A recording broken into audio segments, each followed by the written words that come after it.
এনসিপির প্রধান আহ্বায়ক যিনি, তিনি কি আসলে ভয় পেলেন? তারা একের পর এক এমন এমন মন্তব্য করছে।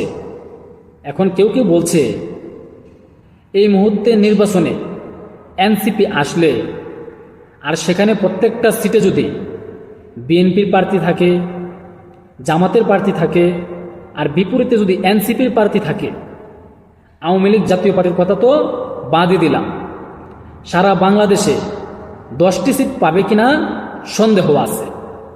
আর এই যখন নাগরিক পার্টির অবকাঠামো অথবা মাঠের খবর, এখন মানিজ্যত বাঁচানোর জন্য নির্বাচনে না যাওয়ার পায়তারা শুরু করে দিছে। আপনারা কি মনে করেন? কমেন্টে জানাবেন। নির্বাচনে যাবে কি যাবে না এ নিয়ে শর্ত জুড়ে দিলেন ডক্টর মোহাম্মদ ইউনূসের সরকারকে, যে এ হলে নির্বাচনে যাব, আর না হলে নির্বাচনে যাব কিনা বিবেচনা দিন। তো কত বড় কথা! ডক্টর মোহাম্মদ ইউনূস হতাশা দেখছে নাকি অন্ধকার দেখছে সেটাও কিন্তু কথা। নির্বাচনে নাগরিক পার্টি যাবে কিনা এ নিয়ে শর্ত জুড়ে দিলেন নাহিদ ইসলাম। তো চলুন দেখি ঘটনার প্রেক্ষাপট কি।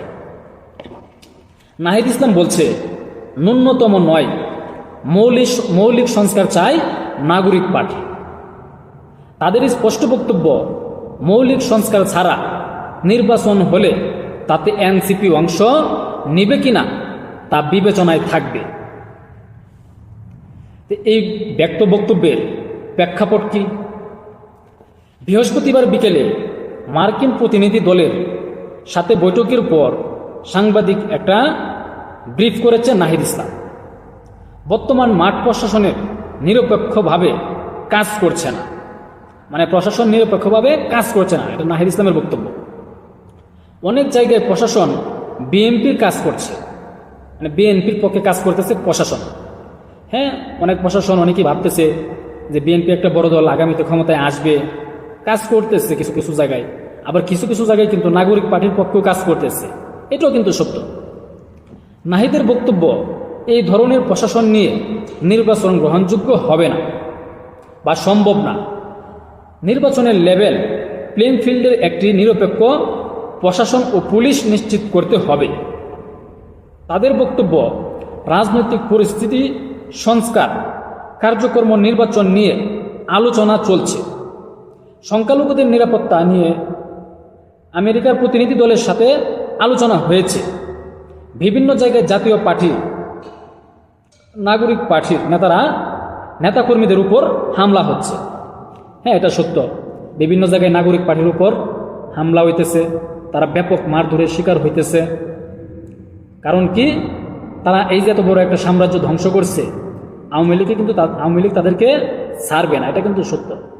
বর্তমানে বিএনপিও সমন্বয়কদেরকে পিটাইতেছে, সুযোগ পাইলে আওয়ামী লীগও পিটাইতেছে, জামাতের সাথেও কিন্তু একটা সাংঘর্ষিক অবস্থানে আছে এই নাহিদের কিছু বক্তব্য নিয়ে।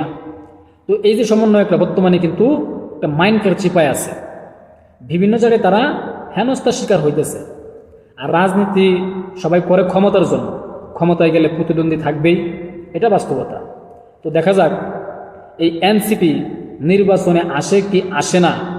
আর সরকার যদি তাদেরকে ওই রকম সুযোগ সুবিধা দিয়ে আনে, তাহলে কিন্তু এটা স্পষ্ট হয়ে যাবে যে তারা একটি দলকে ফেভার দিচ্ছে।